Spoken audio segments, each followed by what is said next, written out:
YS వివేక హత్య కేసుకి సంబంధించి ఏదైతే కడప కోర్టు ఇచ్చినటువంటి గ్యాగ్ ఆర్డర్స్, దాని మీద సునీత కానీ, షర్మిల కానీ, చంద్రబాబు కానీ, పవన్ కళ్యాణ్ కానీ వీళ్ళెవరు మాట్లాడడానికి వీలేదు అని చెప్పి ఇచ్చినటువంటి గ్యాగ్ ఆర్డర్స్ని సవాల్ చేస్తూ బీటెక్ రవి, సునీత, షర్మిల వీళ్ళు హైకోర్టులో సవాల్ చేశారు. ఓ పక్కన వాళ్ళు మాట్లాడేస్తూనే ఉన్నారు. ఈ నేపథ్యంలో ఈ సవాల్ చేసినటువంటి అంశం మీద హైకోర్టు ఇవాళ విచారణ చేసింది. ప్రాథమికంగా కీలక వ్యాఖ్యలు చేసింది. కోర్టు ముందు పెండింగ్లో ఉన్న కేసు గురించి ఎట్లా మాట్లాడతారని షర్మిల, బీటెక్ రవి, సునీతలను ప్రశ్నించింది. అలా మాట్లాడడం ఎంతవరకు సమంజసమని నిలదీసింది. కేసు విచారణలో ఉండగానే ఒక వ్యక్తిని హంతకుడని ఎలా చెప్తారని ప్రశ్నించింది.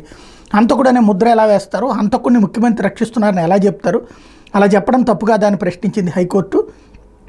అదే సందర్భంలో 5 సంవత్సరాల క్రితం జరిగిన సంఘటనపై ఇప్పుడు ఎందుకు ఇలా మాట్లాడుతున్నారని షర్మిల, బీటెక్ రవి, సునీతలను ప్రశ్నించింది. వ్యవహారానికి సంబంధించి ఇంకా వాదోపవాదాలు ఉంటే గ్యాగ్ ఆర్డర్ ఎత్తివేయాలన్నటువంటిది చేస్తారా లేదా అన్నటువంటి చూడాలి. బట్ ఈ లోపేమీ ఎవరు ఆపట్లేదు. ఒక చంద్రబాబును, పవన్ కళ్యాణ్ అయితే అంశాన్ని తగ్గించినా వాళ్ళు మాట్లాడుతూనే ఉన్నారు.